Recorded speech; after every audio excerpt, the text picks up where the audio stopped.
அஸ்ஸலாமலைக்கும். இன்னைக்கு ஹைதராபாதி பிரியாணி எப்படி பண்றேன்னு பார்க்கலாம். 1 கிலோ ரைஸ்க்கு 1/2 கிலோ வெங்காயம், 150 கிராம் சின்ன வெங்காயம், ஒரு 8 பச்சை மிளகாய், ஒரு கட்டு மல்லி புதினா, கூடவே வந்து பட்டை கிராம்பு ஏலக்காய் அன்னாச்சிப்பூ அது வந்து பவுடர் பண்ணுனது, ஒரு 200 ml தயிர், ஒரு லெமன், தேவைக்கு சன்ஃப்ளவர் ஆயில்.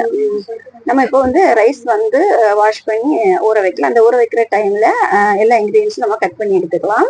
இப்போ ஃபர்ஸ்ட் வெங்காயம் நம்ம வதக்குறதுக்காக ஒரு பேன்ல 50 ml ஆயில் ஆட் பண்ணி, கூடவே வந்து இந்த பவுடர் பண்ணி வச்சிருக்கிற மசாலா ஒரு 3/4 டீஸ்பூன் அளவுக்கு நீங்க ஆட் பண்ணிக்கோங்க.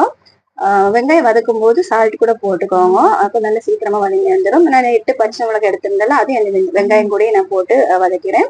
அது அப்படியே வதங்கட்டும். கூடவே வந்து நம்ம அரிசி வேகிறதுக்காக தண்ணி ஆட் பண்ணி அதில் பே லீஃப், பட்டை, கிராம்பு இது இவ்வளவும் போட்டதுக்கு அப்புறமா கொஞ்சம் சால்ட்டும் லெமனும் கூட ஆட் பண்ணி நம்ம வந்து ரைஸை வேக வைத்து எடுத்துக்கலாம்.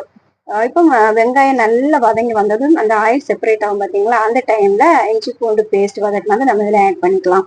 நல்லா அந்த இஞ்சி பூண்டு பேஸ்டோடைய பச்சை வாசனை போற வரைக்கும் நல்லா வதக்கிக்கோங்க. இப்போ இந்த பக்கம் பார்த்தீங்கன்னா ரைஸ் ரெடி ஆயிடுச்சு.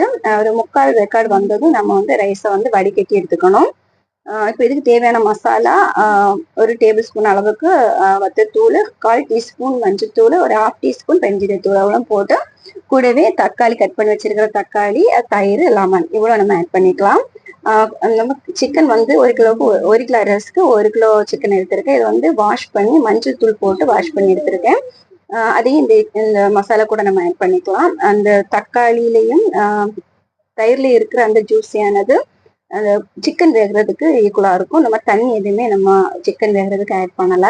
ஒரு மீடியம் ஃப்ளேம்ல சிக்கனை நம்ம மூடி வைத்து வேக வைக்கலாம். ஒரு 2-3 டைம்ஸ் ஓப்பன் பண்ணி கொஞ்சம் அப்படியே கிளறி விடணும். கடைசியில அந்த ஆயில் செப்பரேட் ஆகி வரும் பார்த்தீங்களா, அந்த டைம்ல சிக்கன் நமக்கு வந்து ஆல்ரெடி வெந்திருக்கும். அதை ஸ்டவ் ஆஃப் பண்ணதுக்கு அப்புறமா ஒரு அகலமான பேன் எடுத்து அதுல வந்து நம்ம எடுத்து வச்சிருக்கிற நெய் ஆட் பண்ணிக்கலாம்.